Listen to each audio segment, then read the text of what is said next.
Vamos a seguir en nuestra exposición de la primera epístola de Juan. Y hoy nos toca el pasaje de primera de Juan 19, de primera de Juan 3, del 19 al 24. Y hoy vamos a hablar sobre el tema de la confianza para con Dios, el tema de la conciencia, que son temas muy importantes y sobre todo, como siempre, nosotros queremos abordarlo desde el punto de vista bíblico.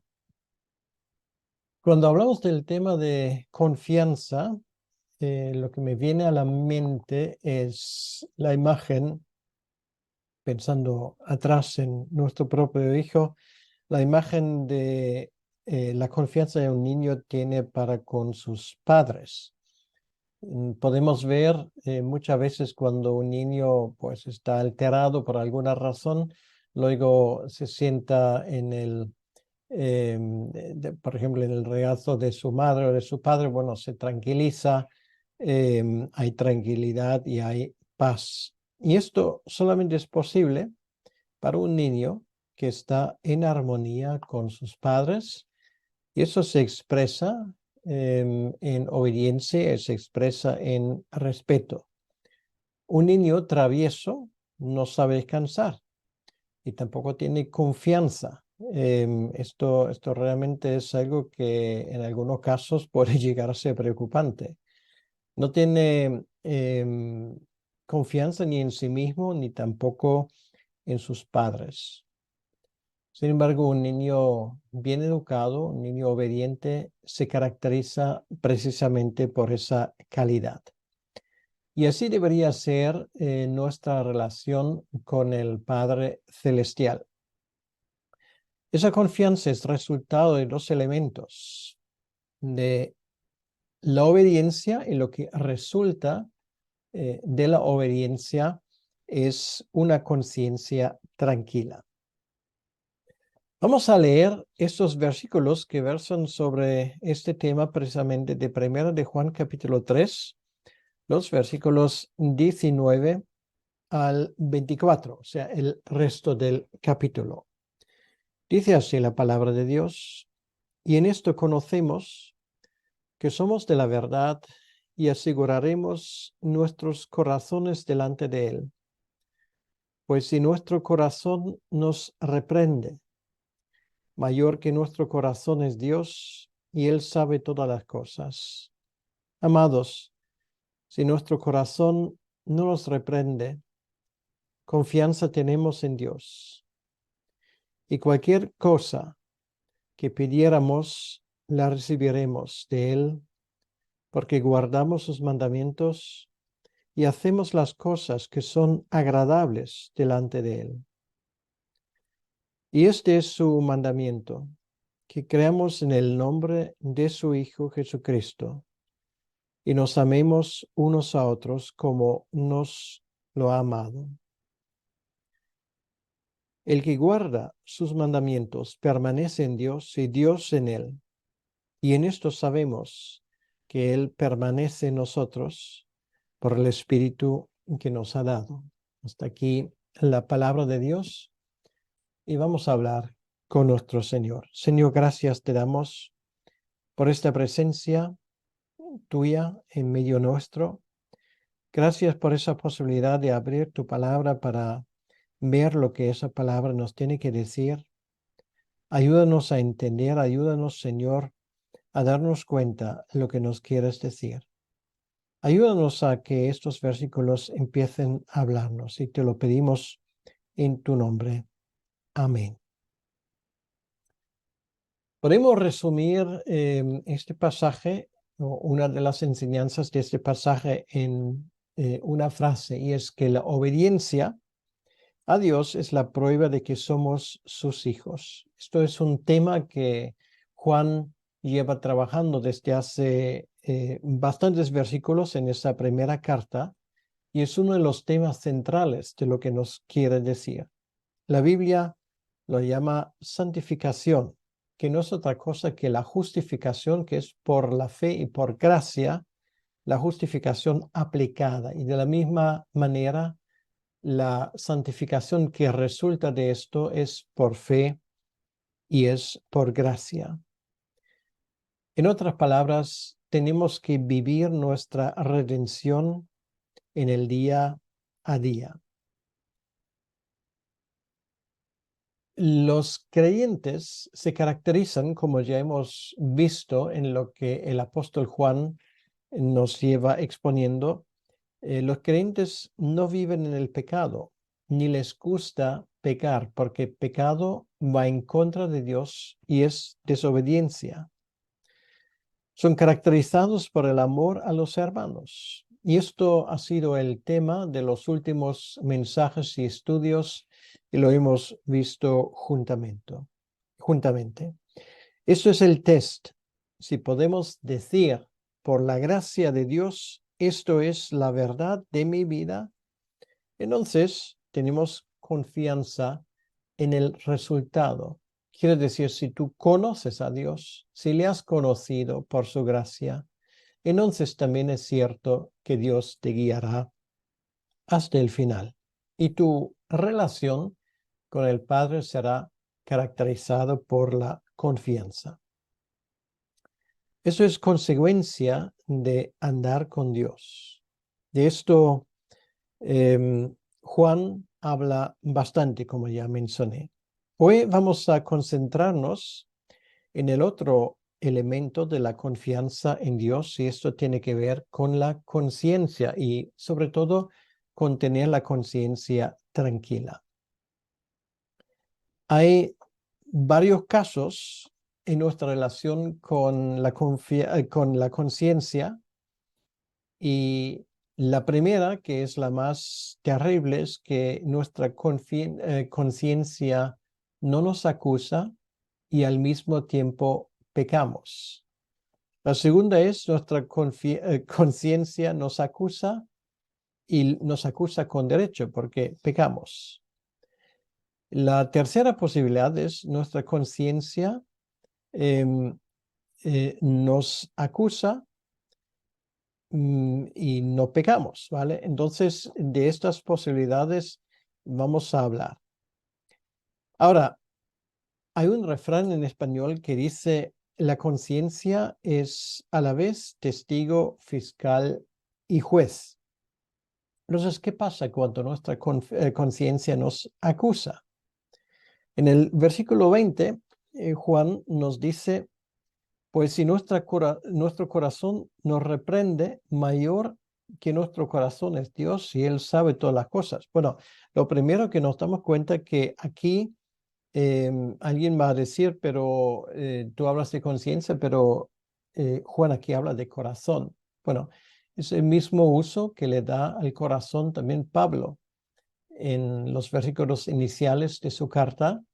En este caso, nosotros en nuestra cultura conectamos con el tema de la conciencia, desde luego no el corazón, sino el corazón es la sede de nuestro entendimiento del amor y todo esto.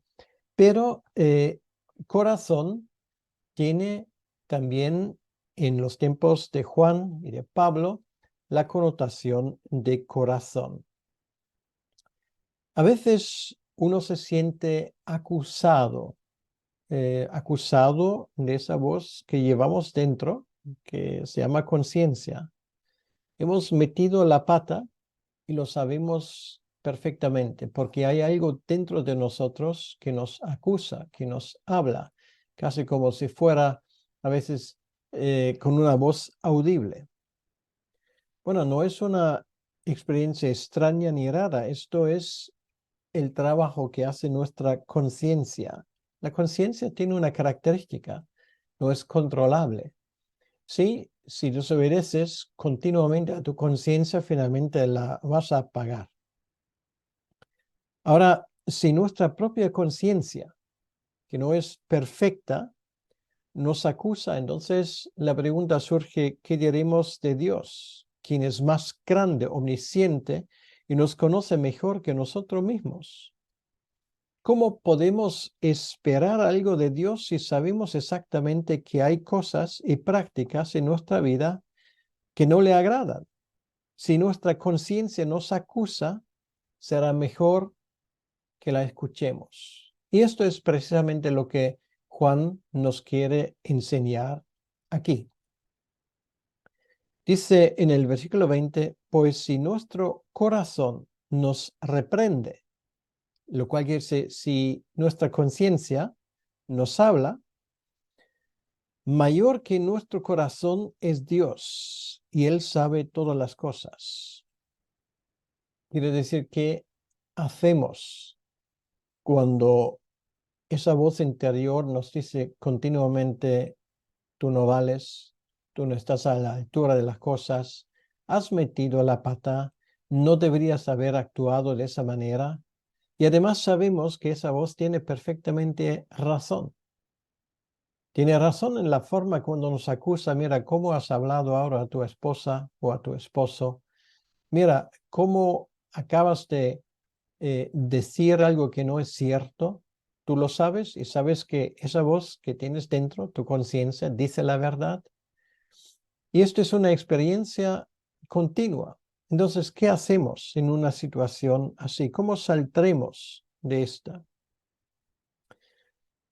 Bueno, lo primero que tenemos que hacer si nos damos cuenta de un pecado, de algo que no deberíamos haber hecho, lo que tenemos que hacer es arrepentirnos. Y volvemos otra vez a Primera de Juan, al capítulo 1, el versículo 8 y 9. Cuando dice aquí, si decimos que no tenemos pecado, nos engañamos a nosotros mismos y la verdad no está en nosotros. O sea, no tiene sentido de apagar, de intentar enmudecer la voz de nuestra conciencia sabiendo que tiene razón. Dice, entonces, como remedio, si confesamos nuestros pecados, Él es fiel y justo para perdonar nuestros pecados y limpiarnos de toda maldad. Quiere decir, la solución para esto es encontrar reposo, y es reposo que resulta de la confianza que tenemos para con Dios. Y esto es resultado de la muerte de nuestro Señor Jesucristo, que en la cruz del Calvario murió por todos estos pecados tuyos, por todas esas metaduras de pata, por todas esas palabras que no deberías haber ni siquiera pronunciado, por estas palabras ásperas, esas palabras que se caracterizan por su falta de amor, etc. Tenemos que confesarlo a Dios y recibir el perdón correspondiente.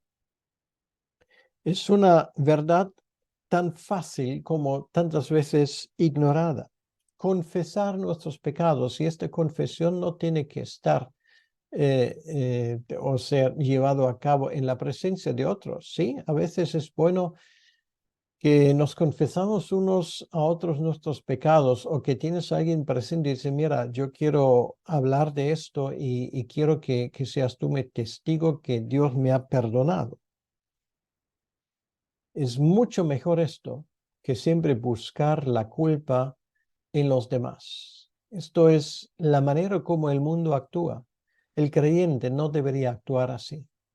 El creyente debería mirar cara a cara a su pecado, asumir que somos pecadores y que necesitamos el perdón.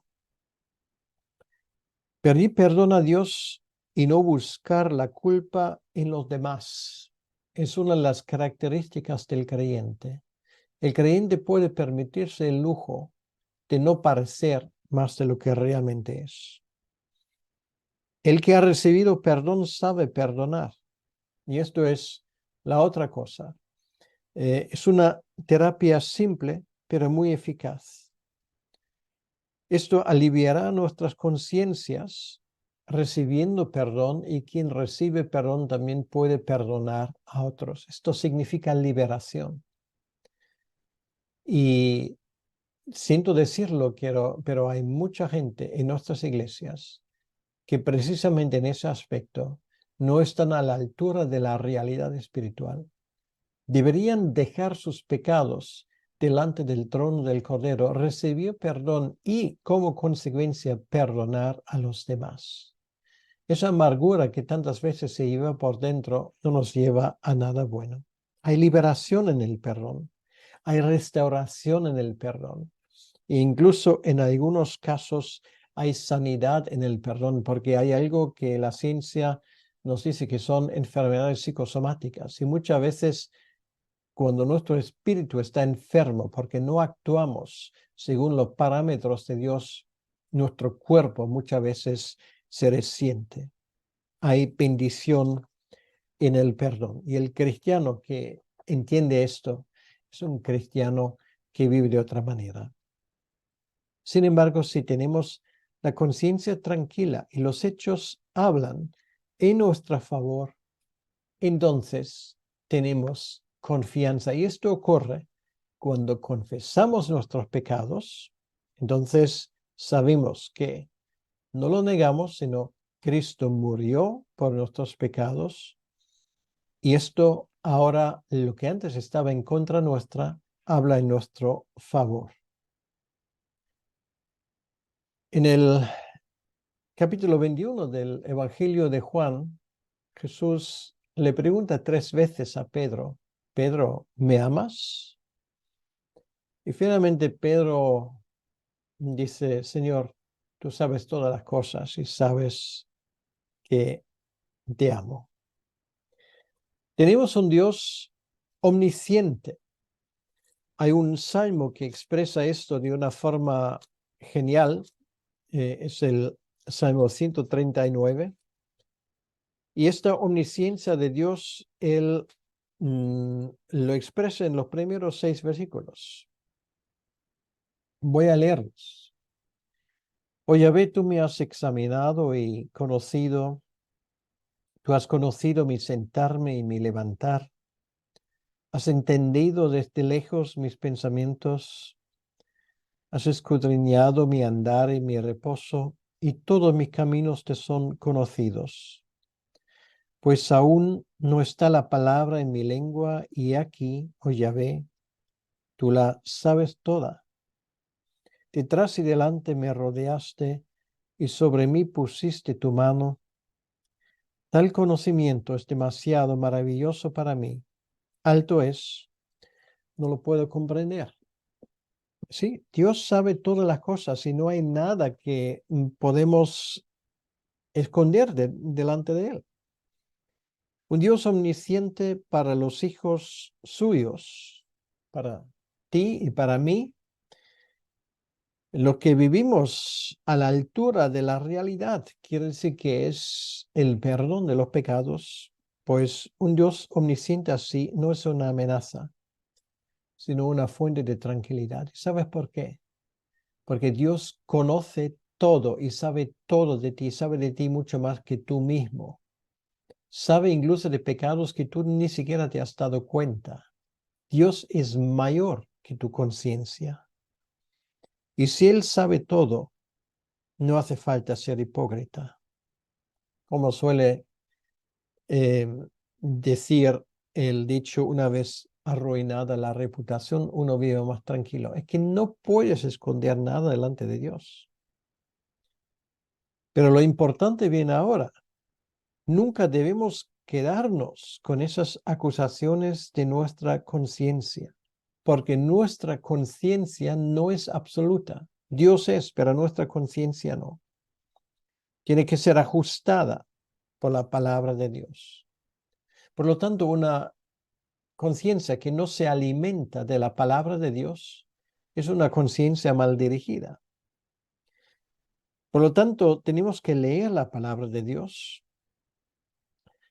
Tenemos que darnos cuenta qué es lo que Dios quiere y esto va a alimentar también nuestra conciencia. Entonces, si leemos la palabra y la desobedecemos, nuestra conciencia aprende también a reaccionar de una manera espiritual. Podemos saber dónde estamos realmente. Juan nos habla en el versículo 19 del saber si somos de la verdad. Hay hechos que hemos cumplido. Por ejemplo, nosotros sabemos que queremos obedecer a Dios. Queremos cumplir sus mandamientos, su voluntad. No queremos vivir según nuestros sentimientos o según nuestros planes y sueños, sino según la voluntad de Dios. En otras palabras, nuestra conciencia no es absoluta, sino debe de depender de la palabra de Dios. Martín Lutero lo expresó de una forma tan diáfana cuando él dijo: mi conciencia está presa por la palabra de Dios. Mi conciencia no es absoluta, sino mi conciencia funciona solamente en la medida que es nutrida por la palabra de Dios. Si nuestra conciencia nos condena, pero andamos bien y hemos confesado nuestros pecados, entonces tenemos que rechazar estas acusaciones. Si nos condena porque andamos mal, entonces tienes que corregir tu conducta y confesar tus pecados y recibir el perdón. Pero si has hecho esto y tu conciencia te sigue acusando, que sepas una cosa: te acusa falsamente. Ahora, Juan habla de los resultados de una relación sana con Dios. Las bendiciones de esa conciencia limpia y tranquila son varias. En primer lugar, la confianza, de la cual ya hemos hablado antes. Dice el versículo 21, amados, si nuestro corazón o nuestra conciencia, si quieres, nos reprende, confianza tenemos en Dios. Él ahora habla de la conciencia de un creyente, no de la conciencia de un hipócrita o de una persona que vive en desobediencia, sino de la conciencia de una persona que vive a la luz del Evangelio. De nuevo, ¿cómo demuestran los niños que tienen confianza en sus padres? Bueno, se puede saber porque buscan sus padres, le cuentan sus cosas, piden a sus padres, y esto demuestra que tienen esa confianza y esa tranquilidad para con sus padres. La confianza en Dios se manifiesta en la oración, porque esto fomenta tu relación con Dios. Una forma de hacerlo es la oración frecuente, una forma de expresar esa comunión. Aquí tenemos un ejemplo además muy bonito en el Padre Nuestro. El Padre Nuestro también contiene cosas por las cuales pedir. Bueno, el Señor Jesucristo lo explica incluso de forma clara. Tenemos que informar a Dios de nuestras necesidades. Bueno, si vamos a Mateo capítulo 6, en el versículo 5 al 8 dice: cuando ores, no seas como los hipócritas, porque ellos aman el orar en pie en las sinagogas y en las esquinas de las calles, para ser vistos de los hombres. De cierto os digo que ya tienen su recompensa. Mas tú, cuando ores, entra en tu aposento y, cerrada la puerta, ora a tu Padre que está en secreto. Y tu Padre que ve en lo secreto te recompensará en público. Y orando no uséis vanas repeticiones como los gentiles, que piensan que por su palabrería serán oídos. No os hagáis pues semejantes a ellos. Y ahora viene la frase: porque vuestro Padre sabe de qué cosas tenéis necesidad antes de que vosotros le pidáis. Entonces, bueno, la pregunta es, bueno, si la cosa es así, entonces, ¿por qué pedirle?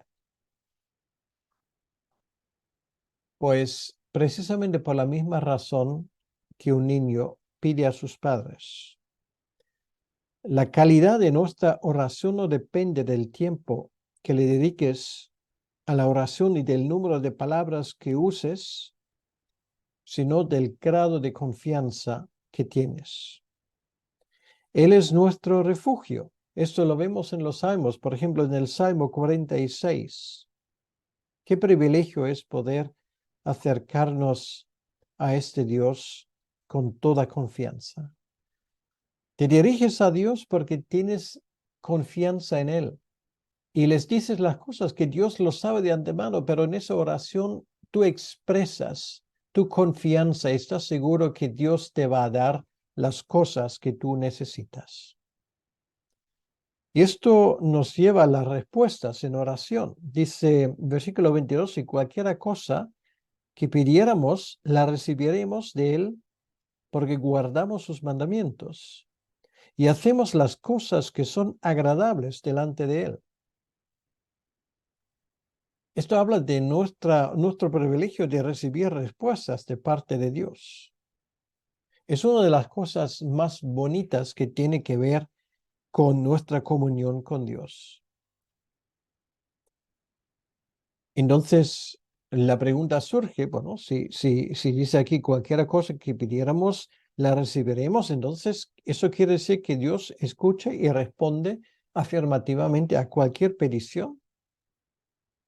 Bueno, ¿cuántos sermones no hemos escuchado donde el predicador de turno hizo hincapié en esto? Todo nos es posible si solamente tenemos fe. Bueno, me pregunto, ¿acaso no somos capaces de leer bien lo que está escrito aquí? ¿Qué es lo que se dice aquí en este versículo? Y cualquier cosa que pidiéramos, la recibiremos de Él, punto. No, esto no es, porque la frase sigue. Aquí dice, y cualquier cosa que pidiéramos, la recibiremos de Él, porque guardamos sus mandamientos y hacemos las cosas que son agradables delante de Él. O sea, si la palabra algún sentido tiene, entonces esto quiere decir la condición no es la fe, sino la obediencia. Obedecerle. Orar con poder tiene como condición una vida en obediencia. No una vida donde nos dejamos llevar por nuestros sentimientos espirituales o menos espirituales, sino la simple y llana obediencia es la que cuenta. ¿Cuántos predicadores no echan la culpa a los creyentes diciendo, bueno, tú no tienes suficiente fe? Si Dios no escucha tu oración, lo que deberían decir es, igual si Dios no escucha tus oraciones, posiblemente no le obedeces. Ahora, ¿a qué me refiero? Me refiero a lo siguiente, que es algo que, por cierto, también Santiago en su carta menciona. Muchas veces nos recibiremos porque pedimos mal, pedimos egoísticamente, pedimos para nosotros, pedimos cosas que nosotros queremos. Por ejemplo, sí, yo puedo pedir a Dios que Él me dé un Ferrari porque siento que necesito tener un carro así para, no sé, moverme más rápido porque necesito un poco de alegría en mi vida. Sí, sí, yo puedo pedírselo a Dios. Lo que pasa es que es muy improbable que Dios me lo dé, me lo conceda. De la misma manera, si tu hijo te pide una cosa que no es propiamente adecuado para él, tú no se lo vas a dar. Por otro lado, si tu hijo o tu hija tiene una relación buena contigo, por regla general no te va a pedir cosas, digo, por regla general, no te va a pedir cosas que son improcedentes. Y si te pide algo, lo más probable es que se lo vas a dar porque es un niño obediente, ¿vale? Un niño travieso, sí, pide muchas cosas. Bueno, lo podemos ver cuando entramos en un supermercado y pasamos por la estantería donde están los chuches y los dulces y todo esto. Bueno, los niños se ponen histéricos. Y quiero esto y quiero el otro. Y bueno, prefiero no entrar en el tema, pero aquí, bueno, tú puedes ver enseguida lo que vale una buena educación. O sea, un niño obediente no va a pedir cosas que sabe de antemano que su mamá o su papá no se lo va a dar, ¿vale? Forma la parte de la madurez del carácter de un niño. Entonces, el consejo de Juan aquí es sencillo. Si vivimos en obediencia, disfrutaremos de lo lindo orando y le pediremos a Dios solamente las cosas que realmente son buenos para que su reino avance. Si guardamos sus mandamientos, entonces guardar sus mandamientos es la base de que Dios escuche nuestras oraciones. Ahora, ¿cuáles son las cosas que son agradables delante de Él? Bueno, la Biblia está llena de esas cosas. Pues uno de los versículos que lo expresa con más claridad es Miqueas, capítulo 6, versículos 7 a 8. ¿Se agradará Yahvé de millares de carneros o de 10,000 arroyos de aceite? ¿Daré mi primogénito por mi rebelión, el fruto de mis entrañas por el pecado de mi alma? Oh hombre, Él te ha declarado lo que es bueno y lo que pide Yahvé de ti. Solamente hacer justicia y amar misericordia y humillarte ante tu Dios. Bueno, esto es solamente una sugerencia. Este versículo, el versículo 22, no es un cheque en blanco para pedirle a Dios todo lo que a nosotros se nos antoje. Es una doctrina muy equivocada. Si tengo fe, cualquier cosa es posible para mí. Hay que ver lo que en el contexto se diga, y aquí hay una conexión muy claramente con la obediencia. Y, por cierto, también en la misma epístola, un versículo que más adelante estudiaremos, primera de Juan 5:14. Ahí dice, y esa es la confianza que tenemos en Él, que si pedimos alguna cosa, y mira lo que añade, conforme a su voluntad, Él nos oye. Conforme a su voluntad. Quiere decir, si tú pides a Dios cosas que no son conforme a su voluntad, Él no te lo va a dar. ¿Y cómo sabes cuál es su voluntad? Pues leyendo la palabra de Dios. Esto es el secreto de la oración. O si vamos al Evangelio de Juan, capítulo 15, el versículo 7, ahí dice, si permanecéis en mí y mis palabras permanecen en vosotros, pedid lo que queréis y os será hecho. Bueno, aquí cuál es la condición de permanecer en Él, de no estar en tu viaje egocéntrico, de pensar que todo el mundo gira alrededor de ti. Si permanecéis en mí y mis palabras permanecen en vosotros, eso quiere decir que si tiene un efecto en tu vida. ¿Con qué facilidad olvidamos estas cosas? Ahora, ¿de qué mandamientos está hablando Juan aquí en el versículo 22? El versículo 23 nos saca de dudas, y este es su mandamiento: que creamos en el nombre de su Hijo Jesucristo y nos amemos unos a otros como nos lo ha mandado. Juan nos habla en concreto de dos condiciones.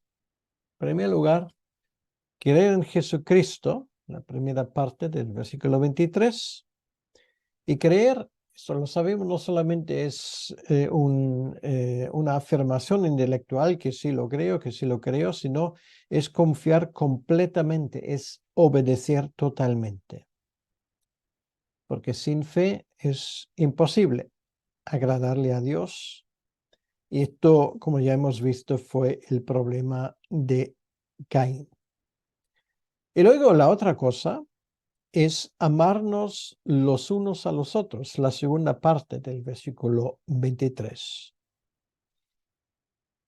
Esto nos recuerda los 10 mandamientos. La primera parte habla de nuestra relación con Dios y la segunda parte habla de nuestra relación con nuestro prójimo. Sin estos dos ingredientes, la oración se convierte en un teatro, en una pérdida de tiempo que es pecado. Y todo esto resulta luego en el versículo 24, que es realmente la meta, que es la comunión con Dios. El que guarda sus mandamientos permanece en Dios. Es la misma palabra que usa lo que acabamos de escuchar de Juan 15. Y Dios en él. Y esto sabemos que Él permanece, y en esto sabemos que Él permanece en nosotros por el Espíritu que nos ha dado. Este concepto de permanecer en Él y Él en nosotros, el Señor nos lo ha demostrado por primera vez en Juan 15, en los versículos siguientes. Y con este versículo Juan ata los cabos, lo que Él ha enseñado en los primeros 3 capítulos de su epístola. Esto es como una esponja que se mete en el agua. El agua está en la esponja está en el agua. Así debería ser nuestra relación con el Señor. Separados, pero en conjunto con Él. Es vivir con Dios, andar con Dios, tener una relación viva y significante. Es de vivir de tú a tú con Dios, madurar y conocerle cada vez mejor. Nadie puede pretender estar en Cristo y Cristo en él a menos que sea obediente. Nos podemos llenar la boca de palabras impresionantes. Queremos intentar impresionar a los demás, pero la prueba de fuego será la obediencia. La obediencia a Dios y el amor hacia los hermanos. Por lo tanto, el permanecer en Dios no es una experiencia mística, sino es obedecer y hacer la voluntad de Dios. Cualquier experiencia espiritual, lo bonita que sea, que no está ligada a la obediencia a la palabra de Dios, es una experiencia equivocada, falsa y peligrosa. Y de esto hoy tenemos tantos ejemplos. Es una forma de idolatría. Y sin embargo, si tenemos fe en Jesucristo, que se demuestra por nuestro amor por nuestros hermanos, es la señal que hemos recibido el Espíritu Santo. Y esto es lo que el versículo 24 nos dice. En esto sabemos que Él permanece en nosotros por el Espíritu que nos ha dado, que esto es la esperanza bendita del creyente. Con esto vamos a cerrar los primeros 3 capítulos de la primera epístola de Juan y ahora entraremos en los últimos 2 capítulos que todavía nos van a guardar algunas verdades de las verdades más profundas de la Escritura. Oremos. Señor, gracias te damos en esta mañana por la posibilidad de estudiar tu palabra y pedimos, Señor, que tú bendigas esta palabra, que nos ayudes a entender lo que nos quieres decir. Gracias por estar con nosotros. Ayúdanos que esas palabras de Juan sobre la oración no caigan en saco roto, sino que tengamos esa relación viva y directa con Él. Te lo pedimos, Señor, en tu nombre. Amén. Que el Señor te bendiga.